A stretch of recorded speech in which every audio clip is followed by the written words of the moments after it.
सके।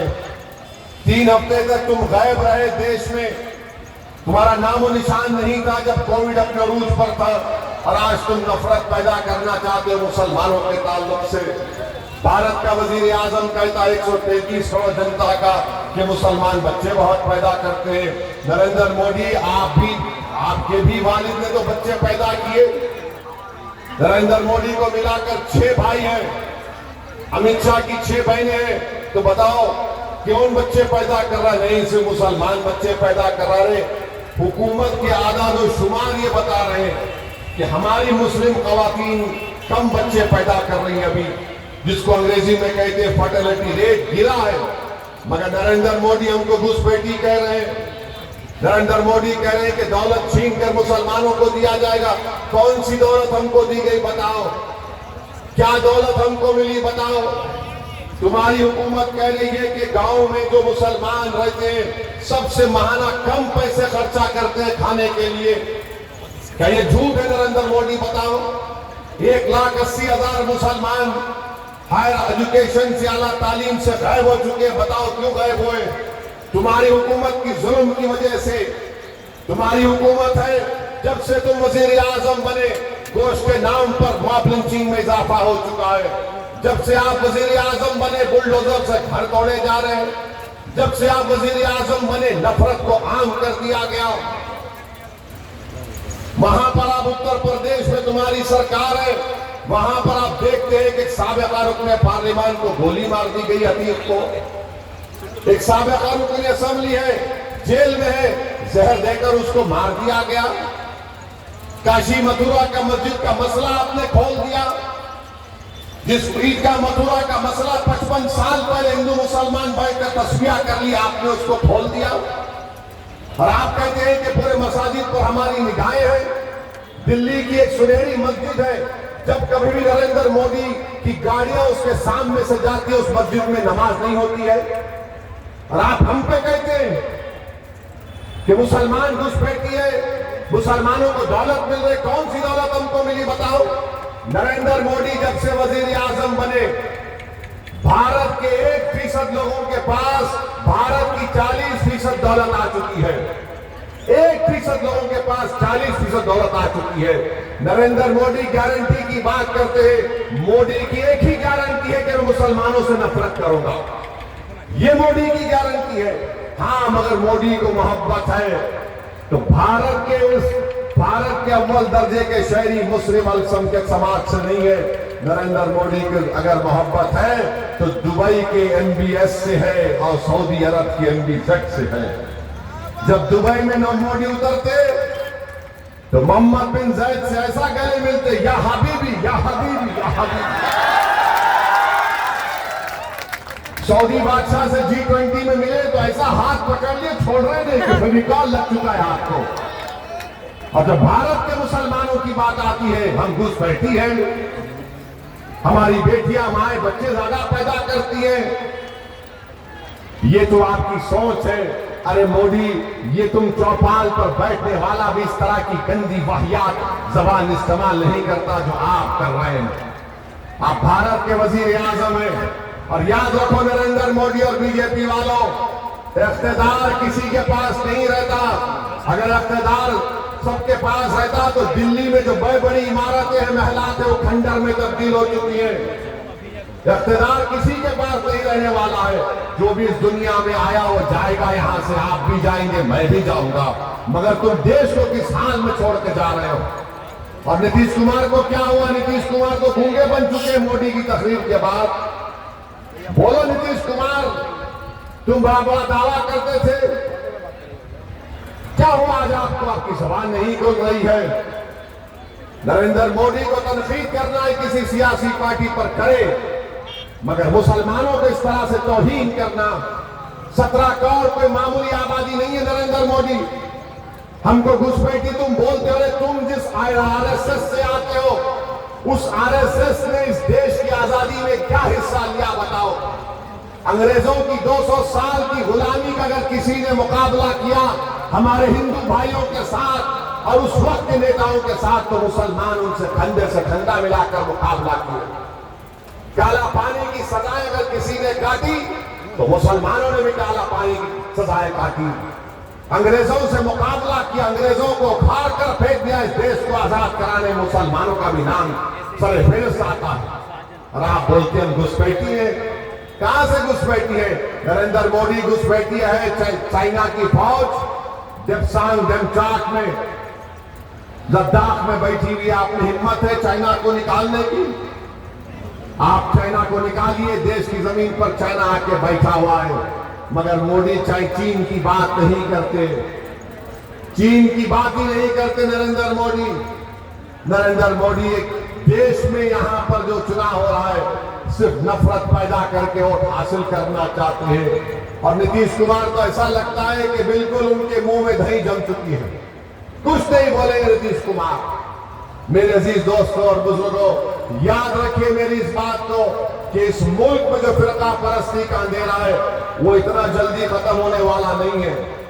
ये अंधेरी रात है, लंबी रहने वाली है। इसलिए बहुत जरूरी है कि आप अपने के वोट का सही इस्तेमाल करके अख्तरुल ईमान को कामयाब करिए, ताकि अख्तरुल ईमान जब पार्लियामेंट जाएंगे तो ना सिर्फ सीमांचल की आवाज बनेंगे, ना सिर्फ किशनगंज की जनता की आवाज बनेंगे, बल्कि इस मुल्क में जो मजलूम बेजुबान लोग जो तरस रहे हैं क़यादत के लिए, आप क्या समझ रहे हैं कि अख्तरुल ईमान की कामयाबी सिर्फ सीमांचल की अजमत में इजाफा करेगा? नहीं, यहां से अख्तरुल ईमान की कामयाबी यकीनन हौसले बुलंद करेगा उत्तर प्रदेश के उन गरीब मजलूमों की जिनको बुलडोजरों से जिनके घरों को तोड़ दिया जा रहा है।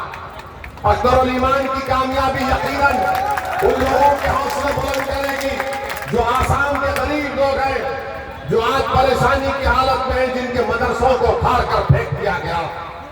अख्तरुल ईमान की कामयाबी दिल्ली, मुंबई, चंडीगढ़ में ये जो बिहारी लोग जाकर काम करते हैं, जिसे बड़ी तादाद में सीमांचल के लोग हैं, वो बोलेंगे कि हमारा आदमी जीत कर गया, पार्लियामेंट में लड़ाई हमारी लड़ेगा। तो इसीलिए आपको बड़े ही एहतियात के साथ अपने वोट का इस्तेमाल करना है। मंजलिस पर लोग गालियां देते हैं, मुझे कोई परवाह नहीं, इल्जामात लगाते हैं, मुझे उसकी कोई परवाह नहीं। अल्लाह जानता है मेरे दिल का हाल, क्योंकि मैं मरने के बाद मेरे अमाल का जवाब नहीं दूंगा। मेरी खबर में कोई नहीं आएगा, अशर के मैदान में कोई नहीं आएगा। ये इल्जाम लगाने वाले, इनको भी बताना पड़ेगा अशर के मैदान में, वहां सब चीज हिसाब किताब हो जाएगा। मगर याद रखिए 26 तारीख को आपको एक तारीख मनाना है, और 26 तारीख को जुमे का दिन है, मुबारक दिन है। जुमे के दिन शैतान की कामयाबी नहीं होगी, ना शैतानी ताकतों की कामयाबी होगी इंशाअल्लाह ताला। किसकी कामयाबी होगी? आपकी कामयाबी होगी इंशाअल्लाह ताला। तो जुमे की नमाज से पहले भी जाइए, जुमे की नमाज के बाद भी जाकर वोट डालिए, मगर आपको अपने पूरे वोट का इस्तेमाल करना है। यकीनन कांग्रेस पार्टी सुनने में आ रहा है कि इनके पास बहुत दौलत है, तो कांग्रेस अगर दौलत दे रही है, तो दौलत अगर वो बांट रहे हैं, तो अख्तरुल ईमान ने सही कहा कि बैतुल खला बना दीजिए। मोदी जी ने शौचालय नहीं बनाया, तो मास्टर भी अगर दे रहा है तो शौचालय बना दीजिए, मोदी जी का भी आधा काम हो जाएगा। अब आप अंदाजा लगाइए कि 5 साल में कुछ नहीं किए और बोलते हैं कि हमने 1.5 लाख किलोमीटर में चला। हम डॉक्टर जावेद से पूछना चाह रहे हैं, उनको आपको बताना चाह रहे हैं, आज से 1 साल पहले मेयर अख्तरुल ईमान साहब हमारे मजलिस के जिम्मेदारान करकरी, क्या है करकरी, बरबरी में, वहां पर हम गए। वहां के जिम्मेदारों ने कहा कि पुल नहीं है, ब्रिज नहीं है, हमको 20 किलोमीटर का फासला तय करके जाना पड़ता है। बोला गया कि आइए वहां पर नदी में चलिए, ताकि लोगों को मालूम हो सके पटना में उन जालिमों को जो कुर्सियों पर बैठकर सत्ता में बैठे हैं। हम और अख्तरुल ईमान मजलिस के जिम्मेदारों के साथ गए, नदी में हम चले 15 मिनट, तो उसके चंद दिन के बाद अख्तरुल ईमान ने फोन करके मुझे बताया कि सर हमारे चलने का असर ये हुआ कि तेजस्वी ने असेंबली में ऐलान कर दिया कि वो ब्रिज वहां पर बनेगा। डॉक्टर जावेद डॉक्टर जावेद, आप गरीबी को नहीं देखें, आप पानी में कहां चलना, आप तो पानी जब बरसता है तो भीगने के लिए आप तैयार नहीं है। हमारे चलने में और तुम्हारे चलने में फर्क ये है कि हम 15 मिनट चले तो नीतीश कुमार और तेजस्वी को डर पैदा हो गया कि अगर ये और चलेंगे तो सत्ता निकल जाएगी सीमांचल से। ब्रिज दे दिए। अगर आप अख्तरुल ईमान साहब को अपना एमपी बनाएंगे तो मैं आपको जिम्मेदारी के साथ कह रहा हूं, अख्तरुल ईमान पूरा सीमांचल चलेगा इंशाअल्लाह ताला। और जब अख्तरुल ईमान सीमांचल चलेगा तो हम भी अख्तरुल ईमान के साथ सीमांचल में चलेंगे, चक्का जाम कर देंगे। सुन लो बीजेपी, अब सीमांचल से नाइंसाफी बर्दाश्त नहीं होगी। ये काम आपको करना है। हमारे ये मुजाहिद साहब हैं, इनका नाम क्या है? मास्टर मुजाहिद। मास्टर का मास्टर कौन है? नरेंद्र मोदी। मास्टर का मास्टर नरेंद्र मोदी है। अगर कल पार्लियामेंट में यूनिफॉर्म सिविल कोड का, यकसा सिविल कोड का बिल लाया जाएगा, उत्तराखंड में बीजेपी ने यकसा सिविल कोड का बिल लाकर ये कह दिया कि मुसलमान निकाह से शादी नहीं करेगा, स्पेशल मैरिज एक्ट के तहत करेगा।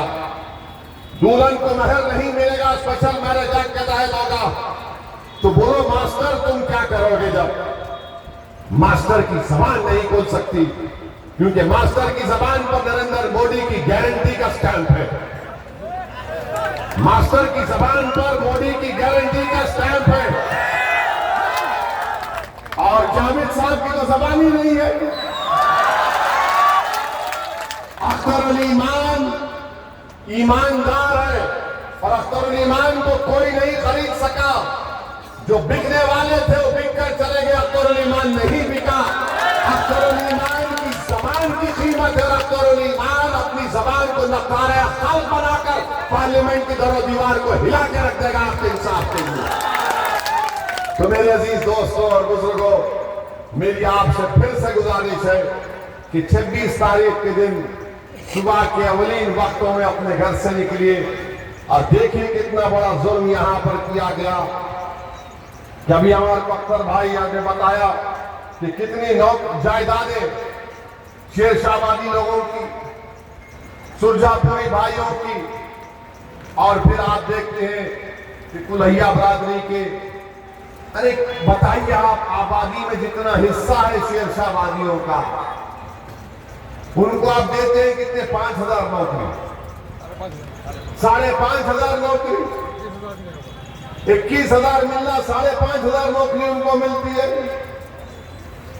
क्या मैंने सत्ता कांग्रेस के पास, बीजेपी के पास, राजद के पास, लालू मुख्यमंत्री, उनकी वाइफ मुख्यमंत्री, उनका बेटा deputy chief minister Nitish Kumar 15-16 साल से मुख्यमंत्री, और गाली पूरे मिलकर देते मजलिस इत्तेहाद मुस्लिमीन को। अरे सत्ता में तुम थे, तुमने इंसाफ क्यों नहीं किया? बताओ, तुमने कितनी नौकरियां दी? सेंसस के नाम पर तुम खुद बेनिकाब हो चुके हो। मेरे अजीज दोस्तों और बुजुर्गों, हम आपसे अपील कर रहे हैं, याद रखिए भारत की राजनीति की कल हकीकत है। जिसके पास सियासी कायद होगा उसी की आवाज सुनी जाएगी। जिसके पास सियासी कायद नहीं, जिस कौम के पास सियासी लीडर नहीं, उसको कोई नहीं पूछता।